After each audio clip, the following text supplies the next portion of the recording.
Channel को subscribe जरूर करें और वीडियो अच्छा लगे लाइक भी जरूर करें। अपने शास्त्रों को जाने सीरीज एक शुरू किया था। पिछली बार जो हमने वेद की चर्चाएं की, वेद क्या है, उसका क्या महत्व है, कितने वेद हैं, उसको वेद क्यों कहा जाता है, इन सब पर हमने डिटेल में डिस्कशन किया। वेदों की अलग अलग शाखाएं हैं। वैसा माना जाता है कि 1130 शाखाएं, उनमें से नष्ट होकर के थोड़ा बहुत जो बचे हैं। सवाल लोग पूछते हैं कि वेद 4 है तो फिर ये शाखाएं क्या चीजें हैं?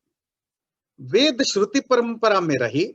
श्रुति मतलब ओरल ट्रेडिशन में गुरु ने शिष्यों को बोल के सुनाया और शिष्य को वो मेमोराइज करके आगे उसको पास करना पड़ता था।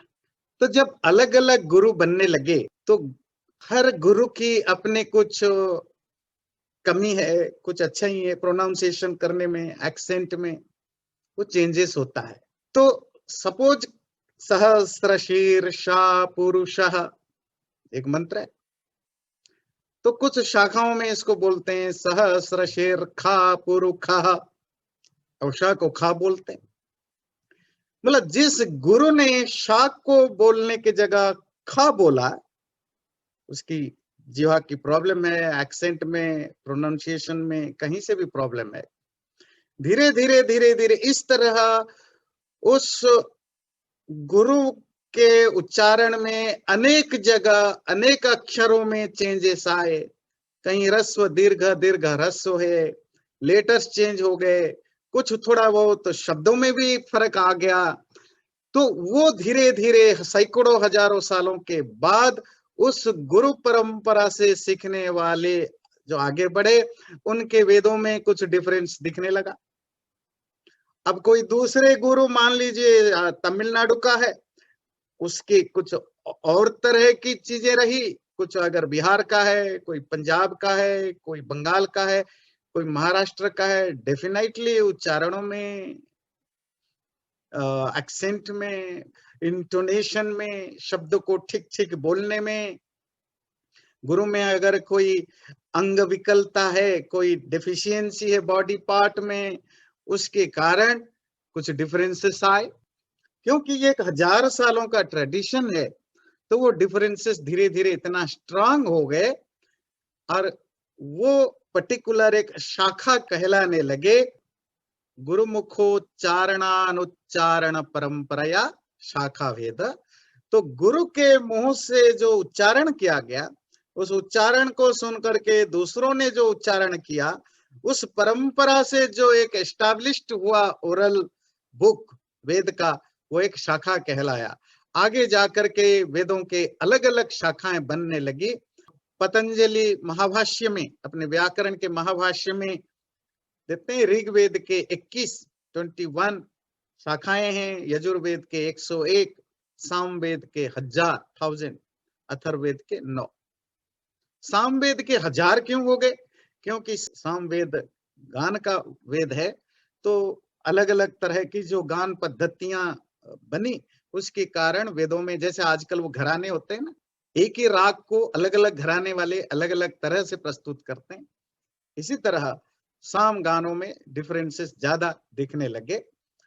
यद्यपि आज वो सारी शाखाएं अवेलेबल नहीं है, हर वेद के 2 4 5 मुश्किल से शाखाएं मिलते हैं, पर इसका अर्थ नहीं कि शाखाएं अलग अलग होने से वेद अलग हो गया। वो शाखाएं सिर्फ गुरु परंपरा से जो मौखिक उच्चारण है उसके कारण शाखाएं हैं। वेद तो वेद है, एक ही वेद है, उसमें कोई डिफरेंसेस नहीं है। आगे चलते हैं। वेद की जो ट्रांसमिशन हुआ, एक से दूसरे को जो मंत्रों का उच्चारण हुआ, उसमें परफेक्शन लाने के लिए कुछ आगे लिटरेचर बने, जिसकी चर्चा आज मौका मिलेगा तो आज भी करेंगे। तो प्रॉपर जो आर्टिकुलेशन हो और जो प्रोनाउंसिएशन हो जो वैदिक शब्दों का, वो जो हमारे शिक्षा ग्रंथों में, प्रातिशाख्य ग्रंथों में, शिक्षा प्रातिशाख्य मतलब एक तरह के उच्चारण कैसे करना, उस पर जो लिटरेचर है उसके बेस पर फॉलो किया जाता था। लेटर पीरियड में आगे जाकर के उन वेदों की रक्षा के लिए, क्योंकि ये एक बड़ा ह्यूमन नेचर है, मानवीय प्रवृत्ति है, कि वो किसी भी शास्त्र में खास करके अगर ओरल हो वो इजी होता है। उसमें कुछ चेंजेस करना, कुछ ऐड करना, कुछ निकाल देना, अक्षरों में हेराफेरी करना, वाक्यों में हेराफेरी करना, अपने विचार के हिसाब से, अपने बिलीफ सिस्टम के हिसाब से, या जानबूझ करके मिस्चीवियसली करना, ये ह्यूमन नेचर है, ये इंसान की फितरत है। उससे बचने के लिए कि वेदों में किसी भी तरह का भी कोई अपमिश्रण ना हो, तो उसके लिए हमारे ऋषियों ने एक सुंदर व्यवस्था बनाई कि उसमें कोई अल्टरेशन या इंटरपोलेशन, ओमिशन ना हो। उसे हम कहते हैं पाठ विकृति। वो एक तरह के वेदों को सुरक्षित रखने के लिए फोर्ट बनाया गया, एक वेदों का एक फोर्टिफिकेशन, कि उसको यथासंभव उसको एज इट इज प्रिजर्व किया जाए। इवन उसका प्रोनाउंसिएशन, उसका इंटोनेशन में भी कोई चेंजेस ना आए। नोइंगली अननोइंगली डेफिनेटली उसमें चेंजेस होंगे, क्योंकि ये नेचर है, ह्यूमन नेचर है।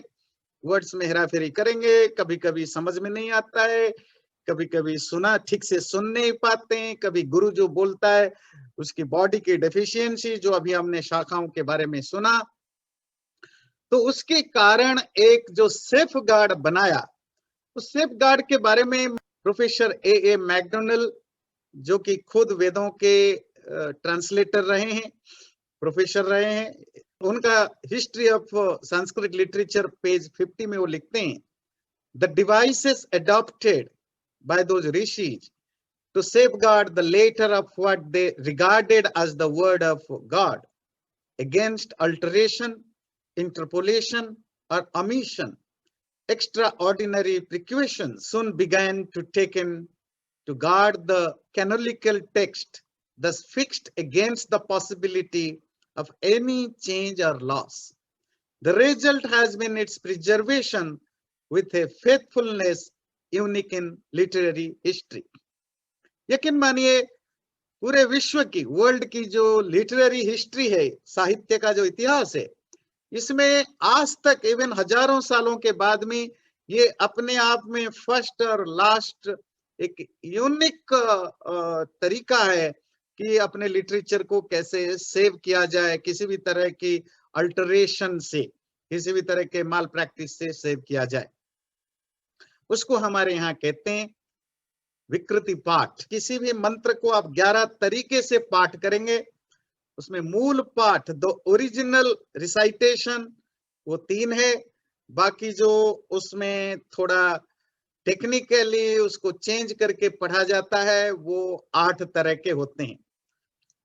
वो एक तरह का आगे जाकर के प्रूफ रीड है। मान लीजिए कोई गलत जानबूझ के अनजाने में कुछ गलत बोलता है, गलत ऐड करता है, ओमिट करता है, इसको पकड़ने के लिए ये अलग अलग पार्ट हेल्प करते हैं। जैसे आप प्रूफ रीडिंग करते हो, कोई प्रिंटिंग मिस्टेक होता है, कुछ होता है, तो आप इसको देख करके करेक्ट करते हो। इसी तरह प्राचीन काल से लेकर आज तक जो वैदिक विद्वान है, जब भी उनको लगता है ये वेद मंत्र में ये अक्षर गलत आया, ये मंत्र अलग है, गलत है, या शब्द गलत है, तो वो आज भी वेद पाठियों को जो श्रुति परंपरा से विकृति पाठ करते हैं, उनसे अलग अलग तरह से पाठ करा के मेक श्योर करते हैं कि उसका एक्चुअल वर्ड, लेटर, मंत्र, सेंटेंस क्या है।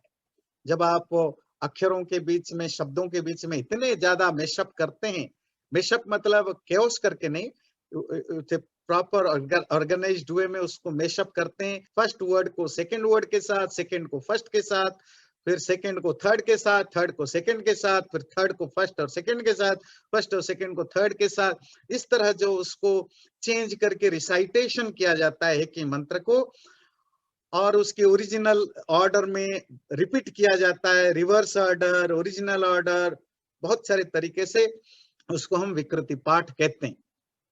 मूल पाठ 3 है, संहिता पाठ अभी आपको बताएंगे, पद पाठ और क्रम पाठ, और विकृति पाठ 8 हैं, जटा, माला, शिखा, रेखा, ध्वज, दंड, रथ, गण। तो हम एक छोटा सा मंत्र लेंगे एग्जाम्पल के लिए, आपकी इंफॉर्मेशन के लिए, कैसे इनको वेद को सुरक्षा करने के लिए हर मंत्र के लिए 11 तरह के सिस्टम बनाए गए। हमने एक मंत्र का एक छोटा सा टुकड़ा एग्जाम्पल के लिए लिया, ओषधयः संवदन्ते सोमेन सह राज्ञा। ध्यान दीजिए, इस मंत्र का एक टुकड़ा है, इसमें 1 2 3 4 5 सिर्फ 5 शब्द है। इस 5 शब्दों को एज इट इज पढ़ना, जैसा मंत्र है उसको आप जब एज इट इज वैसा ही पढ़ते हैं उसको कहते हैं संगीता पाठ। फिर जब आप इस वर्ड्स को संधि के हिसाब से उसको ब्रेक करके पढ़ते हैं उसको कहते हैं पद पाठ। जैसे ओषधयः सम वदन्ते सोमेन सह राज्ञा, तो आपने अलग अलग करके पढ़ा। थर्ड पार्ट होता है ओषधयः सम, फिर उसको लेटर वर्ड के साथ जोड़ करके बोलते हैं सम वदन्ते। वदन्ते को उसके लेटर वर्ड के साथ बोलते हैं वदन्ते सोमेन, सोमेन सह, सह राज्ञा, राज्ञे तिराज्ञा। इसको कहते हैं क्रम पाठ। तो ये जो 3 तरह के पाठ हैं ये मूल पाठ या ओरिजिनल पाठ माना जाता है किसी भी मंत्र का। जो विकृति पाठ है वो 8 है। हमने यहाँ आपको सिलेक्ट करके 2 पाठ कोट किया, एक जटा पाठ, एक घन पाठ। तो वो आपको समझने के लिए देखिए, यही सिंपल मंत्र है, ओषधयः संवदन्ते सोमेन सह राज्ञा। इसको जटा पाठ में जब बोलता है ओषधयः सम समोषधयः ओषधयः सम संवदन्ते वदन्ते सम संवदन्ते वदन्ते सोमेन, सोमेन वदन्ते वदन्ते सोमेन, सोमेन सह, सह सोमेन, सोमेन सह, सह राज्ञा, राज्ञा सह, सह राज्ञा, राज्ञे तिराज्ञा। जो घन पाठ है वो उसे और मुश्किल है, जिसमें बहुत ज्यादा रिवर्स रिसाइटेशन। आपको उसमें हो सकता है कुछ समझ में ना आए, कुछ पल्ले ना पड़े, तब भी आपको थोड़ा इंफॉर्मेशन मिलेगा, पता रहेगा कि कैसे आपके पूर्वजों ने इवन एक लिटरेचर को भी सेव करने के लिए विदाउट यूजिंग एनी टूल्स और इंस्ट्रूमेंट कैसे एक यूनिक स्टाइल को इनोवेट किया अपने शास्त्रों को सुरक्षित रखने के लिए, और हजार हजार साल से पहले। तो घन पाठ है ओषधयः सम समोषधयः ओषधयः सम वदन्ते, वदन्ते समोषधयः ओषधयः सम वदन्ते, संवदन्ते वदन्ते सम संवदन्ते सोमेन, सोमेन वदन्ते सम संवदन्ते सोमेन, वदन्ते सोमेन, सोमेन वदन्ते वदन्ते सोमेन सह, सह सोमेन वदन्ते वदन्ते सोमेन सह, सोमेन सह, सह सोमेन, सोमेन सह राज्ञा, राज्ञा सह सोमेन, सोमेन सह राज्ञा, सह राज्ञा, राज्ञा सह, सह राज्ञे तिराज्ञा, राज्ञा सहेति सह, सह राज्ञे तिराज्ञा। ये आपके सामने एक छोटा सा एग्जाम्पल के रूप में रखा। और ये जो वेद पाठी होते हैं, एक मंत्र को आप गायत्री मंत्र है उसको अगर आप घन पाठ के रूप में पढ़ेंगे तो कम से कम आपको 2-3 मिनट लग जाएगा। जो जनरली आप पढ़ते हैं तो आपको 10 सेकंड 15 सेकंड लगता है। ये सब इसीलिए नहीं बनाया गया था कि इसको कोई हवन में पढ़े, कोई मंदिर में पढ़े, नहीं। ये एक तरह की टेक्निक जो वेदों की सुरक्षा के लिए बनाई गई थी, और ये गुरु परंपरा से या परिवार की जो कुटुंब परंपरा से ये चलती आ रही है। यद्यपि आज ऐसे लोगों की संख्या बहुत कम होती जा रही है। भारत के दक्षिण भाग में, सदर्न इंडिया में कुछ फैमिलीज हैं गुरु शिष्य परंपरा से जो पूरे के पूरे वेद के सारे 11 तरह के पाठ विकृतियों को जानते हैं, कुछ चारों वेदों का जानते हैं, जिनका संख्या बहुत कम है। नॉर्थ में थोड़ा बहुत काशी वगैरह में है। दूसरी चीज आप एक नोट करते होंगे, कभी वेद पाठ करते हैं तो हाथ हिलाते हैं, बहुत लोग पूछते हैं ये जो हैंड गेस्चर करते हैं और सर का भी गेस्चर करते हैं वो क्या है। वो मंत्र जो होता है, तो वैदिक मंत्रों में जो लैंग्वेज है उसमें स्वरों का भी बड़ा इंपॉर्टेंट रोल है। स्वर मतलब यहाँ जो इंटोनेशन है, कहाँ उसको ऊंचा लेना है, कहाँ उसको नीचा, मतलब आपके वॉइस को ऊंचा करना है, नीचा करना है या मीडियम रखना है। इससे मीनिंग भी बदल जाते थे। इसको कहते हैं उदात्त, अनुदात्त और स्वरित। तो इससे अगर आपने अपने टोन को ठीक नहीं रखा, इंटोनेशन पर ध्यान नहीं दिया, तो आपके शब्द का अर्थ भी बदल जाते थे। अगर आप कोई वेद पुस्तक उठाकर देखेंगे कुछ अक्षर के ऊपर एक डंडा सा है, सीधा डंडा, उसको उदात्त कहा जाता है। किसी अक्षर के नीचे एक सोई हुई डंडी है, तो इसको हम अनुदात्त कहते हैं। जहां डंडा नहीं उसको हम स्वरित कहते हैं। तो वेद पाठियों को कभी कभी गलती हो सकती है, तो बार बार अभ्यास करने के बावजूद भी, तो जब हैंड गेस्चर साथ में चलता है, उदात्त हो ऊपर जाएगा, अनुदात्त हो नीचे आएगा, स्वरित हो बीच में रहेगा, तो कभी कभी ये दोनों बैलेंस बनाते हैं। अगर आपने गलत उदात्त के जगह अनुदात्त, ऊंचा के जगह नीचा किया, टोन नीचे के जगह ऊंचा किया, तो हाथ का गेस्चर भी, आपको पता है बॉडी, जब प्रैक्टिस हम कोई चीज करते हैं, हमारे बॉडी पार्ट्स रोबोट की तरह काम करते हैं। मतलब वो फिर उसी हिसाब से अपने आप चलने लगते हैं। मच्छर काटता है तो आपका हाथ अपने आप जाता है, कभी कभी आपको पता नहीं चलता, क्योंकि ये हैबिट होता है।